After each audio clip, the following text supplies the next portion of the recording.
Salut tout le monde, aujourd'hui on se retrouve pour la vidéo check-up du vendredi. Donc pour rappel, c'est tout simplement une vidéo dans laquelle je vais vous retracer chaque semaine, donc chaque vendredi, les valeurs, également les indices et également mon portefeuille pour qu'on puisse voir et suivre l'évolution, que je puisse vous donner la tendance actuelle, en tout cas que j'imagine. Et puis voilà, donc comme vous pouvez le voir déjà sur le diagramme de la miniature, j'ai donc 3 positions seulement avec une énorme conviction à l'heure actuelle. Donc j'espère que ça va vous intéresser. Et ça, du coup, ce sera en fin de vidéo dans la partie mon portefeuille. Et sinon, j'ai deux plus petites positions à 418$ et 900$. Donc pour commencer, du coup, comme je vous l'ai dit, les vidéos du vendredi, c'est d'abord les indices, ensuite les valeurs et ensuite un check-up de mon portefeuille. Donc pour ce qui est des indices, le Nasdaq cette semaine il a principalement progressé grâce aux valeurs tech, avec notamment par exemple Nvidia qui avait sorti ses résultats notamment, et donc qui bénéficie encore d'un fort optimisme sur l'intelligence artificielle, mais également un fort optimisme sur les droits de douane. On en parlera juste après avec le S&P 500. Donc comme on le voit dans ce graphique, du coup, sur 5 jours, le lundi 2 juin, on était à peu près au 21 255,55 et on voit évidemment une belle hausse sur toute la semaine avec une petite stagnation là récemment, plutôt jeudi et mercredi. Mais voilà, donc une performance positive sur cette semaine, ce qui donne du coup sur un mois une belle remontée, notamment à cause des droits de douane de Donald Trump. Et on voit d'ailleurs que sur 6 mois, du coup, on atteint quasiment une sorte de stagnation. On voit qu'on est à moins 0,35 seulement, donc au final, on a bien rattrapé tous les problèmes de Donald Trump. Tout ça du coup sur une seule année, ça nous donne donc une performance de 2,73, donc une performance positive malgré tout ce que potentiellement les banques, etc., les investisseurs pouvaient imaginer. Il y avait énormément de pessimisme il y a encore peu de temps. Et donc si on se balade notamment sur le Fear and Greed Index, on voit qu'il est à 58, donc on est plutôt sur de l'optimisme en grid. Il y a une semaine, il était à 61. Bon, c'est à peu près similaire, en ce moment, on est quand même sur un marché qui est relativement optimiste. Et puis voilà, sur du 1 mois et 1 an, on était plutôt sur du neutre. Donc voilà, on a pris un énorme regain d'enthousiasme sur les marchés qui fait que ça monte, ça monte, ça monte. Si on retourne sur le Nasdaq, pareil, sur un an, on est sur une performance de 13,28%. Donc pareil, il y a une très bonne performance sur un an. Et du coup, sur du 5 ans, évidemment, une jolie performance à 119,3%. Donc qui est très très intéressant. Ensuite, le S&P 500, lui, il a légèrement gagné du terrain, un petit peu moins que le Nasdaq, et ça c'est notamment dû aux bons chiffres qu'il y a eu sur l'emploi aux États-Unis notamment, et qui du coup rassure les marchés et l'avenir, encore une fois, en fonction évidemment des droits de douane. Donc voilà, sur un graphique 5 jours, on voit bien que cette semaine, comme le Nasdaq, elle était positive avec un peu plus de stagnation sur le mercredi-jeudi, avec une performance positive également sur un mois, notamment grâce au retour, on va dire, à la normale des tarifs avec Donald Trump. Et donc du coup, on voit bien que voilà, sur 6 mois, on est à moins 2,48%, ce qui montre quand même que le marché est très enthousiaste par rapport au moins 18%, quasiment 19% qui avait fait chuter le S&P 500 en tout cas. Donc voilà, c'est quand même une performance qui est très intéressante et qui fait que du coup, sur une période depuis le début de l'année en 2025, nous donne une performance positive à 1,2%. Donc ça c'est très intéressant également. À noter tout de même que on a du mal à dépasser les 6000. Voilà, on est passé, si on regarde sur 5 ans par exemple, ou un an même, on est passé une fois en décembre à 6000, une deuxième fois en janvier-février à 6000, et là par contre on a un peu de mal à reprendre les 6000 en mai 2025. Donc voilà, on va voir si ça va prendre du temps ou si justement le marché va se remettre à redescendre un petit peu. En tout cas, pour l'instant, il y a un enthousiasme sur les marchés, mais ça manque de facteurs qui poussent vers le haut pour vraiment ramener encore plus d'acheteurs et amener les marchés à faire comme 2023-2024 avec des performances annuelles exceptionnelles. Et enfin, pour terminer avec les indices, le CAC 40 a légèrement grimpé également dans le sillage de ses frères américains, avec tout de même des problèmes d'incertitude sur les politiques en Europe. Je pense notamment aux différents accords avec les États-Unis qui n'ont pas encore été trouvés. Donc pour le moment, c'est encore un petit peu le flou dans ces deux zones géographiques-là, entre elles du moins. Et on a également eu des prises de bénéfices assez fortes, notamment sur le secteur du luxe, après de fortes hausses ces dernières semaines. Donc tout ça, comme on le voit ici, ça limite un petit peu la performance. On voit quand même qu'on est sur une belle pente ascendante, mais voilà, on a toujours cette petite stagnation mercredi-jeudi, avec notamment une journée du vendredi qui est en tout cas en train de commencer dans le rouge à l'heure où je fais la vidéo. Donc voilà, sur un mois, on est quand même sur une performance positive, même si elle est assez faible, 1,19%, comparé au S&P 500 et au Nasdaq qui eux étaient à plus 5 et plus 8%. Et donc voilà, sur 6 mois, on voit ces fameux droits de douane là, on est encore un petit peu en dessous. On voit que voilà, le CAC 40, il avait dépassé les 8000 sur une longue période, quasiment pendant 2 mois, en tout cas, à peu près 2 mois. On est redescendu à cause des droits de douane et là on a du mal à repasser au-dessus des 8000. Depuis le 20 mai, on a fait que diminuer entre guillemets, voilà, moins 1,2%. Donc encore une fois, il manque des catalyseurs pour faire grimper et apporter des acheteurs.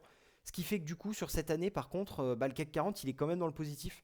Donc ça, c'est assez intéressant, hein. On est sur une performance de plus 5,3%, donc largement supérieur aux indices américains qui étaient le Nasdaq et le S&P 500, et qui du coup, sur un an, par contre, nous donne une performance négative. Voilà, on a un bon regain d'élan sur le marché français cette année en 2025, mais étant donné que l'année 2024 n'était pas extraordinaire non plus, voilà, on est à moins 3,15% sur un an, et du coup sur 5 ans, on est seulement entre guillemets à 49,8%. C'est vrai que quand on compare ça au Nasdaq, on a un petit peu plus de mal. Voilà, donc c'en est terminé pour les indices, hein. Désormais, on passe sur les valeurs, notamment les 7 fantastiques. Alors, Nvidia, du coup, qui elle est en plein cœur de la vague IA, hein, toujours ça n'a pas changé. Elle annonce de nouveaux partenariats dans les infrastructures d'IA, donc ça c'est super intéressant. Elle a également proposé des très bons résultats ces dernières semaines, donc ça c'est très intéressant, hein, du coup, pour un marché qui avait peur justement de voir Nvidia se casser un petit peu la figure à cause des droits de douane. Apple, quant à elle, elle a du coup des fortes rumeurs sur notamment l'intégration d'une IA générative dans iOS, avec notamment la WWDC, je crois, qui va arriver bientôt. Microsoft, quant à elle, elle va faire une mise à jour majeure sur Copilot avec notamment Windows 11. Et il y a également eu des objectifs de cours qui ont été relevés suite aux très bons résultats, ce qui fait que Microsoft est quasiment en train de dépasser son all-time high. Donc ça, c'est ultra intéressant. Ensuite, Alphabet, qui elle a un petit peu plus de mal en ce moment à cause des régulateurs notamment, qui propose tout de même des nouvelles avancées IA dans le cloud, donc ça c'est super intéressant. Et ils ont également marqué un record d'audience sur YouTube, notamment avec les contenus d'IA. Ensuite, on a du Amazon qui conclut un partenariat avec Anthropic pour eh bien, renforcer AWS, encore une fois, et également qui, suite à ces derniers chiffres, nous montre que l'activité retail, elle reste très solide. Donc ça c'est super intéressant, encore une fois, dans une situation de droits de douane potentiellement élevés, montrer que l'activité retail elle continue, ça c'est plutôt intéressant, ça montre qu'il y a de la demande et il peut également y avoir une offre qui suit et qui est pas trop chère, donc ça c'est intéressant. Après, on a Meta qui, elle, a plutôt subi un repli technique, après notamment la très forte hausse qu'elle a subie en mai, hein. On est quasiment sur du plus 45%, je crois. On va regarder ça juste après, hein, sur Meta, sur les graphiques. Et puis voilà, en ce moment, on commence à voir des petites inquiétudes par rapport aux régulateurs européens qui commencent potentiellement à lancer des enquêtes, etc. sur Meta. Donc ça pourrait devenir un petit peu comme Google et donc faire stagner un petit peu l'entreprise, etc. pendant une petite période de temps. Donc à voir, ça c'est une affaire à suivre dont je vous parlerai sur les prochaines vidéos du vendredi. Et enfin, on termine avec Tesla, donc Tesla qui a subi une très forte baisse de la production en Chine, donc il y a une très forte inquiétude, hein, tout simplement sur la demande, avec des gros pourcentages, hein. Si je ne me trompe pas, c'était moins 18% de baisse sur les commandes en Chine, donc voilà, c'est des chiffres qui sont énormes, surtout que ça reste dans un sillage où effectivement il y a moins 18% en ce moment, mais il y avait moins 20% avant, etc. Donc on est vraiment sur une phase de déclin pour Tesla en Chine, ce qui n'est pas forcément très intéressant. En tout cas, juste avant d'aller regarder ça sur les graphiques, eh bien, je suis preneur de vos suggestions encore une fois, hein. N'hésitez pas dans les commentaires à mettre des valeurs qui vous intéressent et que je pourrais suivre comme ça de temps en temps. Pour l'instant, c'est juste les 7 fantastiques, mais par la suite, ça pourrait être remplacé par d'autres valeurs plus intéressantes pour vous et pour moi. Donc voilà, hein, on se retrouve sur mon courtier Interactive Broker. On voit quand même que aujourd'hui on est sur des belles performances positives, hein, pour chacune de ces valeurs-là. Amazon plus 1,17% et Tesla plus 4,64%. Donc au final, on a quand même un beau regain de volatilité sur Tesla après cette forte baisse notamment due en Chine. Si on regarde valeur par valeur, hein, comme je vous le disais, donc déjà on peut commencer avec du Microsoft à 470$, qui du coup elle est quasiment en train de dépasser son all-time high, qui en tout cas est vraiment en train de stagner dessus. Ensuite, en ce qui concerne Google, 171$ quasiment. Bon bah, on remonte petit à petit la pente, hein, mais voilà, on est toujours très loin du all-time high à 208$. Donc on est sur quasiment ouais, 25% à récupérer. Donc une performance assez élevée, hein, à aller chercher. Ensuite, on va avoir du Meta. Meta à 690$, hein, ça c'est assez incroyable. Il y a encore peu de temps, on était à 480, avec notamment une performance du coup de plus 45%. Plus 45% en l'espace d'une cinquantaine de jours, même pas 2 mois. Donc une performance qui est assez exceptionnelle. Et voilà, hein, toujours une belle augmentation de l'entreprise, notamment, hein, avec tout ce qu'on disait sur la slide juste avant. Ensuite, on va avoir Amazon, donc Amazon plus 1,2% comme je le disais, pareil, qui a eu un petit peu plus de mal là, notamment sur le mois de mai, hein, sur le mois de mi-mai, qui du coup avait subi une petite baisse d'à peu près 10%, un petit peu moins, hein, 8-9%, mais qui voilà, hein, au total représente quand même une belle hausse de 30%. Donc Amazon, pareil, hein, une belle valeur quand même, mais qui se situe encore assez loin de son all-time high à 240 $ quasiment, un petit peu plus même. On est à 15% encore du all-time high, donc il y a encore de quoi aller chercher de la performance potentiellement si l'entreprise revient à son all-time high. Et en ce qui concerne Tesla, du coup, plus 4,63%. Alors comme on le voit, hein, Tesla, c'est toujours le cas, énormément de volatilité. On a rebondi, on va dire, sur la moyenne mobile à 50 jours. Et aujourd'hui, on voit qu'on remonte principalement à la moyenne mobile à 200 jours. Mais voilà, hein, on est quand même sur des chiffres qui sont assez vertigineux. Là, si on regarde, on a perdu 25% en l'espace d'une dizaine de jours. Ensuite, pour terminer, du coup, on va avoir du Apple, donc Apple plus 0,43%. Écoutez, Apple qui, malgré les incertitudes face aux droits de douane, qui n'a pas spécialement perdu tant que ça, hein. On est sur du moins 35% évidemment, hein, l'action a pris cher et elle a pris entre guillemets que 20%, ça doit être l'une des plus faibles réaugmentations sur les 7 fantastiques. Mais quand on regarde, on est quand même pas si loin du all-time high non plus, hein. On est à 30% pour une valeur qui propose pas forcément de croissance en ce moment, qui a un petit peu de retard sur l'IA, etc. Bah c'est vrai que au final, elle s'en sort quand même plutôt bien pour une valeur des 7 fantastiques. Et puis ensuite, du coup, pour terminer, Nvidia qui est passé à 140,57 $. Donc là, par contre, une petite hausse, hein, légère de 0,4%. Mais par contre, voilà, des chiffres assez faramineux également, hein. On est sur une hausse de plus 60% en l'espace de 2 mois. Donc quasiment 1% par jour, hein, tout simplement. C'est assez phénoménal. Et du coup, on se rapproche à peu près donc à une dizaine de pourcentages, ouais, du all-time high. Donc ça, c'est assez exceptionnel, hein. Nvidia qui a proposé des très bons chiffres malgré des prévisions quand même un peu décevantes. Mais en tout cas, voilà, ça c'est très intéressant concernant Nvidia. Ça nous montre que l'entreprise va bien. Donc voilà, hein, c'est tout pour les valeurs. Donc les 7 fantastiques principalement. Encore une fois, n'hésitez pas à m'en suggérer d'autres. Maintenant, on passe sur mon portefeuille. Donc mon portefeuille aujourd'hui, il est constitué à 15% seulement d'actions, donc qui représente 1 300 $. Et le reste du coup qui est en cash, qui représente 7 440 $. Alors pourquoi ça? Tout simplement parce que pour ceux qui le savent, avant que je reprenne mes vidéos YouTube, j'avais du coup un portefeuille d'actions à peu près d'une quinzaine d'entreprises. Le problème, c'est que ces entreprises n'étaient pas super intéressantes. J'ai quand même beaucoup migré de stratégie par rapport à mes débuts. Et donc voilà, aujourd'hui, j'avais besoin de vendre mes actions et de repartir à zéro. Donc du coup, j'ai vendu toutes les actions de mon compte Interactive Broker. J'ai créé un deuxième compte Interactive Broker et dessus je recommence un nouveau portefeuille avec des nouveaux achats, avec donc des entreprises de qualité et du coup que j'achète à des prix justes. Voilà. Donc à l'heure actuelle on est à 2 actions seulement et cette semaine précisément j'ai fait un achat sur du coup une nouvelle entreprise, donc on va voir ça tout de suite. Donc voilà, hein, on se retrouve de nouveau sur Interactive Broker, mon courtier. Le fameux premier compte dont je vous parlais qui actuellement ne dispose que de cash, donc 6517,45 € de cash, donc c'est un petit peu plus en termes de dollars. Et du coup, le fameux compte Antoine CH, le fameux que j'ai relancé. Et du coup, dedans, vous allez le voir, on a 2 valeurs. Donc voici mes 2 valeurs. Aujourd'hui, j'ai du Adobe et du Medpace avec seulement du coup 3 € de cash ici, hein, donc ça c'est pas très intéressant. Et donc comme je vous le disais sur mon premier compte, on est à 0 position et donc 7438 $ de cash qui correspond à peu près à 6520 € en tout cas. Mais voilà, si on regarde du coup mon premier compte, Adobe du coup que j'ai acheté à un prix de 400,26 $, donc juste au niveau de ce rond-là, hein, donc le 12 mai 2025. Voilà, donc Adobe, une valeur qui me semble très intéressante. Voilà, donc si on regarde graphiquement, on voit que l'entreprise a un petit peu de mal, notamment parce que les investisseurs sont assez pessimistes sur l'entreprise. Ils pensent que l'entreprise va potentiellement un petit peu se faire disrupter par la technologie d'intelligence artificielle. Mais en tout cas, voilà, moi je suppose plutôt que l'entreprise va profiter de ça, l'utiliser comme un outil. Surtout que quand on regarde un petit peu les chiffres, voilà, Adobe c'est quand même une performance du chiffre d'affaires extrêmement élevée, hein, 18, 14 et 11% quasiment de croissance, avec des croissances de free cash flow supérieures à la croissance du chiffre d'affaires et des croissances du free cash flow par action qui sont encore plus supérieures au free cash flow, ce qui signifie effectivement que les shares outstanding, donc c'est-à-dire les rachats d'actions, sont effectués. Et donc là on voit, hein, sur 10 ans on est sur 1,2% de rachats d'actions par an et sur la dernière année on est à 2%, donc on voit quand même plutôt une augmentation de ces fameux rachats d'actions.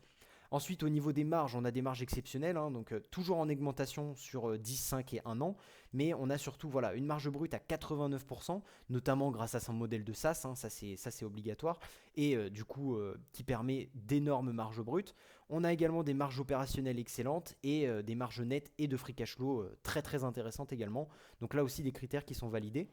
On a un ROC tout free cash flow qui est en constante évolution et qui est très élevé, hein, 30,8% sur 5 ans et 37,5% à l'heure actuelle, donc extrêmement intéressant, avec notamment des SBC en pourcentage du free cash flow qui sont en diminution et surtout assez faibles quand même, ça reste plus de 20%, mais c'est de la technologie, c'est normal. Tant qu'on ne dépasse pas les 30-40%, moi ça me va quand même un petit peu. Le CAPEX qui lui, à l'inverse, par rapport au free cash flow, ne fait que diminuer, qui représente seulement 2,3% à l'heure actuelle, donc qui est très très faible. Ensuite, une dette nette par rapport au free cash flow qui est extrêmement faible et une performance voilà, sur 10 ans de 18% par an et sur 5 ans de 2,6% par an. Donc ça c'est justement, comme on l'a vu, dû à cette fameuse baisse assez horrible, hein, on va dire. Si on regarde sur du 5 ans, effectivement, on voit qu'on a quand même une belle stagnation parce que c'est monté, c'est vachement redescendu en 2022, c'est remonté et c'est redescendu de nouveau, ce qui n'a pas été le cas par exemple d'un S&P 500 ou d'un Nasdaq à l'heure actuelle. Si on s'attarde sur la valorisation, moi j'ai acheté donc Adobe à un price to free cash flow de 19. Sachant que voilà, je l'ai acheté à 400 $ et moi ma théorie ce serait ça, hein, donc un price to free cash flow dans 10 ans de 22 et une croissance du free cash flow d'à peu près 8,5%, ce qui donnerait un prix d'achat à 400 $. Donc là on a des hypothèses qui sont quand même vachement sur la défensive, vachement pessimistes, et pourtant j'ai quand même réussi à choper un prix d'achat à 400 $. Donc ça me paraît être une position très intéressante. Le seul problème c'est que voilà, j'ai que 417 € sur cette position là, ce qui me dérange un petit peu parce que voilà, je pensais y rentrer une première fois à 400 $ et potentiellement un petit peu en dessous, 380, 360. Mais voilà, l'action n'a fait que remonter pour l'instant. Je trouve pas que le prix soit beaucoup plus intéressant aujourd'hui. Donc voilà, à l'heure actuelle, je patiente un petit peu, je renforcerai si ça descend et si ça monte, tant mieux, je gagnerai de l'argent. Ensuite, du coup, on peut passer sur Medpace, donc l'action que j'ai achetée hier seulement, hein, donc en fin de semaine, jeudi. Et donc, du coup, une entreprise, hein, voilà, comme vous pouvez le voir, hein, le 5 juin, nous sommes vendredi 6 à l'heure actuelle. Donc voilà, une action que j'ai achetée à l'heure actuelle. Pour rappel, hein, Medpace, c'est une entreprise qui, du coup, est dans les CRO, hein, les recherches cliniques, les essais cliniques, pardon. Voilà, et qui a subi une forte décote, notamment suite à des difficultés entre guillemets en ce moment. Voilà, je pense que tout va bien se passer, mais en tout cas, ça reste un business d'extrême qualité qui a perdu quand même moins 35%. Et donc, du coup, je pars du principe que l'entreprise pourrait réussir à se refaire potentiellement en fin 2025, voire 2026. Donc, j'ai entamé une position assez forte, donc avec un prix moyen à 300,46 $ et un achat à 901 $ du coup. Bon, effectivement, du coup, à l'heure actuelle, je suis à moins 2,29%. Bon, sur du court terme, c'est chiant, mais sur du long terme, au final, je m'en moque un petit peu. Donc voilà, Medpace, hein, pour rappel, fondamentalement, c'est du très solide également, hein. On a une croissance du chiffre d'affaires qui est assez élevée, même si elle est en fort ralentissement par rapport à 2024. Pareil, une croissance du free cash flow et une free cash flow par share qui est extrêmement élevée également. Donc ça, c'est un critère qui est totalement validé. On a également des marges brutes, des marges opérationnelles nettes et en free cash flow en augmentation. Donc ça, c'est très intéressant et qui sont bien plus élevées que les marges de ses concurrents. Donc super intéressant, et ça, c'est notamment dû au fait que l'entreprise est beaucoup plus dans un style scientifique plutôt qu'un style commercial où elle veut vendre beaucoup d'essais cliniques. Non, elle essaie vraiment de faire avancer la science, et ça, c'est vraiment très intéressant. Donc un critère qui est très validé, hein, clairement. Un ROC tout free cash flow qui est en constante évolution, avec notamment un très fort pourcentage cette année, 66%. Mais même si on regarde il y a 5 ans par exemple, on était à 25%. Donc au final, c'est très intéressant. L'entreprise, elle commence tout juste à faire des rachats d'actions, moins 0,3% de rachats d'actions. Donc là, c'était justement des émissions d'actions il y a 10 ans par an. Mais par contre, sur du 5 ans, on est à 3,4% par an. Donc ça, c'est très intéressant. Cette année, par contre, elle n'en a pas fait pour l'instant encore. Mais voilà, je doute qu'elle ne le fasse pas, hein. Elle a émis un rachat d'actions, un programme de rachat d'actions, pardon, à peu près 1 milliard de dollars. Donc voilà, très intéressant. Et du coup, on se retrouve donc avec des SBC to free cash flow en constante diminution, des CAPEX to free cash flow également extrêmement faibles. Donc ça, c'est super intéressant. une dette nette par rapport au free cash flow qui est vachement diminuée, hein. Elle était assez endettée il y a 10 ans, mais aujourd'hui elle ne l'est plus du tout, donc ça c'est super intéressant. Et ensuite une performance sur 5 ans qui est extrêmement intéressante également. A noter qu'on n'a pas tous les chiffres sur 10 ans parce que l'entreprise n'est pas en bourse depuis très longtemps, donc j'ai pas pu trouver toutes les performances, mais en tout cas on voit bien quand même une tendance à l'évolution sur ce business. Et si on regarde la valorisation du business, on se retrouve quand même avec voilà, mon hypothèse de price to free cash flow à 18, avec une croissance du free cash flow à 8% seulement pour une entreprise qui a quand même eu des croissances du chiffre d'affaires à 20-25%, pour les free cash flow également 25%. Je trouve que 8% c'est quand même ultra conservateur pour la qualité de ce business, et pourtant on arrive du coup à un prix d'achat à 303 dollars, sachant que moi je l'ai acheté à 300 dollars. Donc au final on se retrouve sur une très bonne performance. Je suis très content de cet achat que j'ai fait hier. Et si l'action continue également de diminuer un petit peu à 285-275 dollars, bah potentiellement que je pourrais renforcer de nouveau avec les 6500 euros de cash que j'ai à l'heure actuelle, quoi. Donc voilà, hein, pour le moment, 2 positions seulement, Adobe et Medpace, avec 3 actions Medpace et une action Adobe. Voilà, donc pour l'instant, on va avoir une performance d'ailleurs qui va pas être extrêmement représentative, hein. Si on regarde, le courtier a été le compte a été ouvert le 14 mai 2025. Grâce à Adobe, j'ai eu une belle surperformance, et notamment depuis 1 ou 2 jours, je suis passé dans le rouge à cause de l'entreprise Medpace qui a un petit peu diminué mon portefeuille. Donc par rapport au S&P 500, pour l'instant, j'ai quelques micro-pourcentages de retard. C'est pas du tout un problème, hein. Pour le moment, mes tests d'investissement se sont pas du tout réalisés, hein. J'ai fait les investissements il y a très très peu de temps. Donc voilà, une performance qui n'est pas du tout représentative de ce qu'elle va être dans le futur. Mais en tout cas, pour l'instant, voilà, des achats qui ont été réalisés et qui sont très intéressants selon moi. Donc voilà, c'est tout pour cette vidéo, j'espère qu'elle vous aura plu. N'hésitez pas à vous abonner, à liker et à partager cette vidéo évidemment si vous voulez suivre l'évolution de mon portefeuille, hein. Encore une fois, chaque semaine, tous les vendredis. C'était Antoine et ciao.